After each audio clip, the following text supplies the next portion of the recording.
du Fils et du Saint-Esprit, ainsi soit-il. Saint Soter et Saint Caius. Eh bien, chers frères, vous attendiez ce 22 avril avec impatience pour pouvoir les honorer. Je n'en doute pas. La table est ornée pour fêter votre petit dernier que vous nommâtes Soter. Une lettre a été postée pour votre filleul Caius. Néanmoins, pour les rares qui ne connaîtraient pas les deux saints papes et martyrs que l'Église honore aujourd'hui, voici quelques éléments biographiques.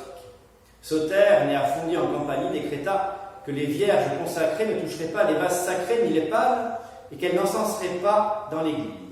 Il mourut martyr à la fin du IIe siècle.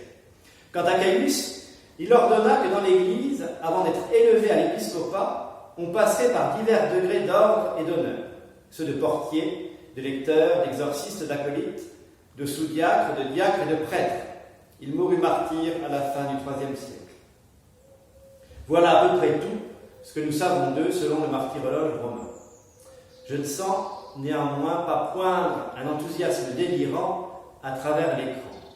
Grossière erreur, chers amis, car avec ces quelques faits, il y aurait au moins un mémoire de droit canonique à écrire sur la discipline du sacerdoce dans l'Église des premiers siècles. Mais comme ce n'est pas pour leur œuvre canonico-disciplinaire que nos deux papes ont été élevés à la gloire des autels, je ne m'étendrai pas plus sur la question.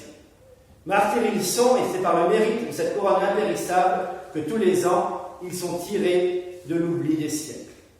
Alors, que signifie cet exemple des martyrs? Qui sont ces personnages assez admirables, mais qui nous semblent en tout point inimitables? Face à un courage si sublime, face à la mort, il nous semble voir des héros. Mais alors, les martyrs sont-ils uniquement des hommes exceptionnels, dotés d'un tempérament hors norme? Ou alors, sont-ils pris d'une espèce d'hystérie religieuse et spirituelle qui leur fait mépriser les instruments du supplice? Oh non! Nous voyons dans la diversité des martyrs, prenons Saint Étienne, le premier d'entre eux, avec quel calme, quelle sérénité il contemple les cieux entr'ouverts alors qu'on le lapide.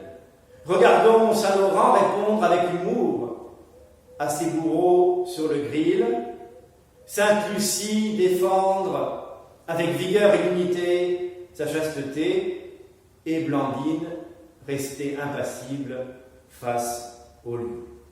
Oh non, un martyr n'est pas quelqu'un douté de qualités naturelles exceptionnelles, mais c'est quelqu'un qui a choisi de préférer la foi à la vie.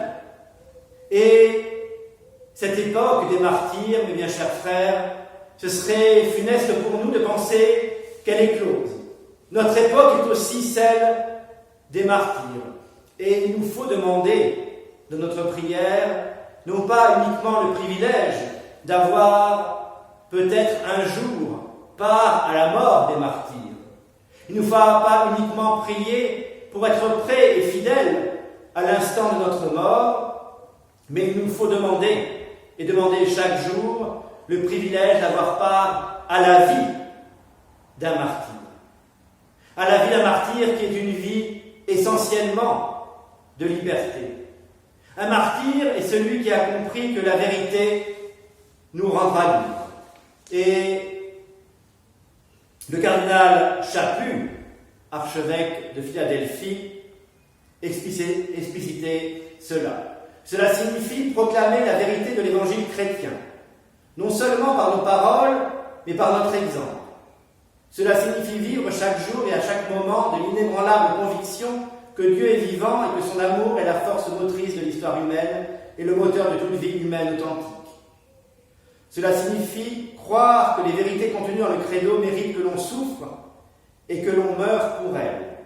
Vivre dans la vérité, cela signifie aussi dire la vérité et appeler les choses par leur nom. Et cela signifie révéler les mensonges en fonction desquels certains hommes essaient d'en forcer d'autres à vivre. Nous vivons à une époque où l'Église est appelée à être une communauté croyante de résistance. Nous devons appeler les choses par leur nom. Nous devons combattre les maux que nous voyons. Et point très important, nous ne devons pas nous bercer de l'illusion selon laquelle, en nous associant aux voies du laïcisme et de la déchristianisation, nous pourrions d'une façon quelconque adoucir ou changer les choses. Seule la vérité peut rendre les hommes libres.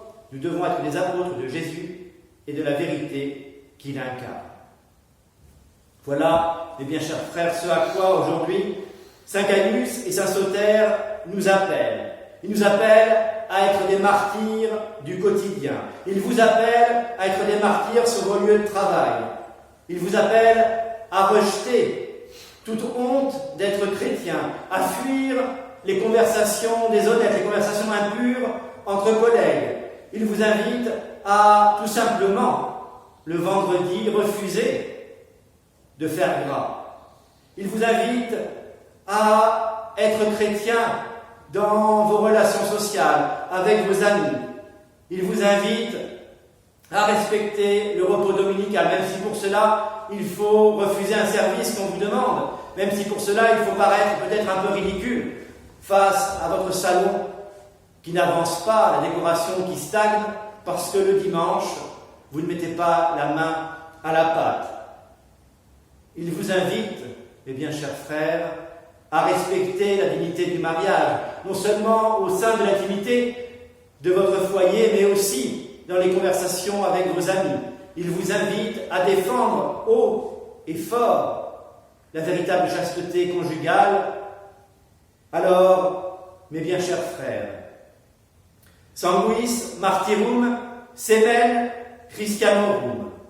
Peut-être qu'un jour, il nous sera demandé de verser le sang qui coule dans nos veines, mais si nous voulons que la France redevienne un pays chrétien, si nous voulons verser dès maintenant le sang qui nous est demandé, ça sera le sang de notre respect humain qu'il nous faudra répandre goutte à goutte et jour après jour, ainsi soit-il. Au nom du Père et du Fils et du Saint-Esprit, ainsi soit-il.